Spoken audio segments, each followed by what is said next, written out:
ابني عنده 15 سنة وعلى طول عايز يشتري في الشهر كذا حاجة، ولما اقوله نقسم طلباتك كل شهر نجيب حاجة عشان عايزاه يتعلم يحدد اولوياته وايه اللي نشتريه الاول وايه اللي ممكن نأجله، فقال انا هنزل اشتغل واشتري اللي انا عايزه. موضوع السلوكيات الاستهلاكية لينا ولولادنا موضوع في منتهى الأهمية، واللي بيعاني منه بطبيعة الحال الناس اللي بتكون مقتدرة إلى حد ما، فهو شايف ان احنا مستوانا كويس بتحرموني ليه، او حتى لو مستواكم مش عاجبني، هما بيتكلموا كده، هنزل انا اشتغل واصرف على نفسي واجيب اللي انا عايزه عشان محدش يتحكم فيا.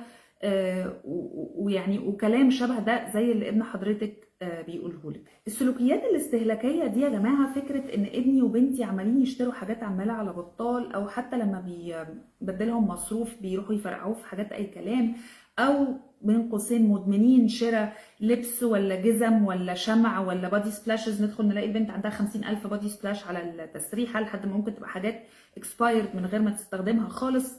النقطه دي مهمه كمهاره، مش بس كفكره توفير فلوس والكلام ده.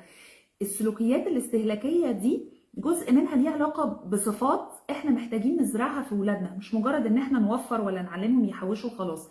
الموضوع اعمق من كده واكبر من كده. العلم بيقول لنا ايه، نعمل ايه في الحكايه دي.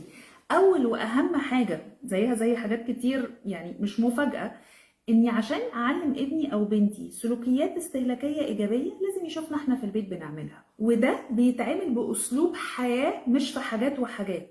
يعني مثلا عشان اعلمه يوفر لازم يبقى شايف ان انا مش سايبه نور الشقه كله منور طول الوقت. هنربط الحاجات دي، يعني انا بحاول احافظ على الموارد اللي عندي قدر الامكان ايا كانت هي ايه وايا كانت تكلفتها. انا مش مثلا بقفل على غالي لكن الرخيص مش مهم، لا، بحافظ على الاكل اللي عندي، بجيب اكل على قدنا مش بجيب بزياده ويفضل بالايام في التلاجة لحد ما يترمي. اللبس اللي عندي بجيب حاجه، انا بحب قوي فكره 1 in 1 out. بالنسبه لللبس جبت حاجه لازم اطلع حاجه من اللي عندي، لازم، لان فكره اجيب واكوم واكوم واكوم واكوم الدواليب بتبقى خلاص هتنفجر. نيجي نفتح الدولاب نلاقي الهدوم كلها وقعت على الارض، بيبقوا ولادنا مش عارفين يلبسوا ايه وما يلبسوش ايه. وبيني وبينك واحنا كمان لما بنوصل للمرحله دي بيبقى عندك كميه لبس رهيبه مش عارفه تلبسي ايه، وفي حاجات اصلا تطلعيها تلاقي نفسك ناسياها، وممكن تلاقي نفسك اشتريتي حاجه وتفاجئي ان انت كان عندك حاجه شبهها ومش فاكره. ففكره 1 in 1 out، خلاص انا عندي كميه محدوده من اللبس ايا كانت هي ايه، مش محدوده يعني عدد قليل، يعني خلاص كميه ليميتد.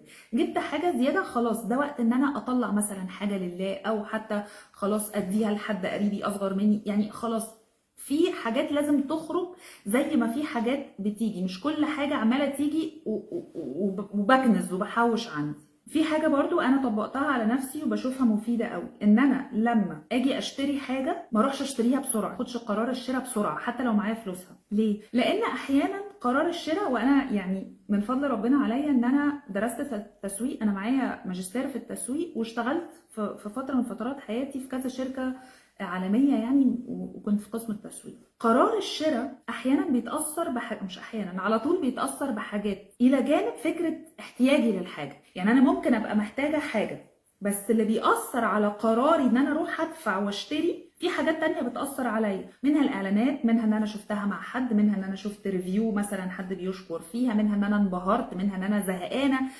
احيانا الشوبينج ده او الشراء ده بيكون نوع من انواع تفريغ الطاقه او المشاعر السلبيه. ابقى زهقانه انزل اتمشى في مول ولا في سوبر ماركت اشتري حاجات ارجع مبسوطه، نوع من انواع التفريغ عند بعض الناس. ففي قرارات كتير عاطفيه مش عقلانيه، معطيات، خلينا نقول لفظ ادق، معطيات عاطفيه ممكن تاثر على قرار الشراء غير او اكتر من احتياجي الفعلي للحاجه. طب بعمل ايه؟ انا عايزه كذا، طيب ماشي، معايا فلوس، الحمد لله بفضل ربنا معايا فلوسها، طيب هل لازم اروح اشتريها دلوقتي؟ لا بصراحه. وبعمل ده كمان في الاونلاين شوبينج. الاونلاين شوبينج ده اللي عامل مشاكل عند ناس كتير قوي. عايزه اشتري حاجه، طيب اوكي افتحي واختاريها وحطيها في الشوبينج كارت، بس ما تدوسيش دلوقتي كونفيرم، استني يومين ثلاثه طالما مش حاجات عاجله. يعني عايزه اقول لحضراتكم بدون مبالغه 80 او 90% من الوقت اما بسيب الحاجات في الشوبينج كارت يومين ثلاثه وارجع ابص عليها، 80 او 90% من الوقت، منتهى الصدق والامانه مع حضراتكم، يبقى الغي الشوبينج كارت خالص لما اكتشف الحاجات كلها ملهاش لازمه وانا عايشه من غيرها زي الفل الحمد لله. او على الاقل في حاجات كتير قوي ممكن تتفلتر مش محتاجاها خالص، يا اما مش محتاجاها دلوقتي يا اما مش محتاجاها اصلا. فده مثلا دي تولز انا بقول لحضراتكم، مهارات واكشنبل ستيبس كده، خطوات عمليه نقدر نعملها، اللي هو هقلل مصروفاتي وهقلل شرايه وهعدل سلوكي الاستهلاكي. انا ده اللفظ اللي انا بحب استخدمه مع نفسي، بعدل سلوكي الاستهلاكي، مش استهلاك على طول على طول.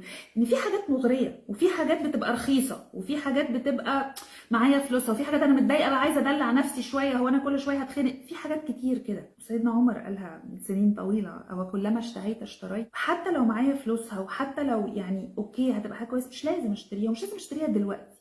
فلما ابقى بطبق ده انا كأم وكأب طبعا على كل حياتنا، ده هيساعد كتير ولادنا ان هم يروضوا الحته دي شويه عندهم.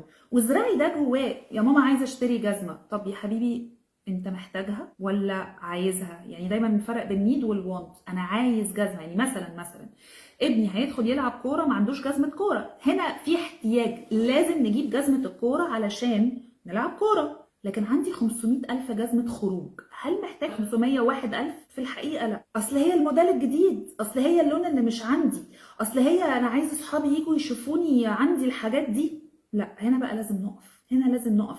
لأن أنت هنا مش بتشتري علشان أنت محتاج، أو مش بتشتري حتى علشان نفسك، إن أنت بتشتري عشان توري حد، أنت بتشتري علشان مش قادر تقاوم. لا، دي حاجات لازم أقف عليها.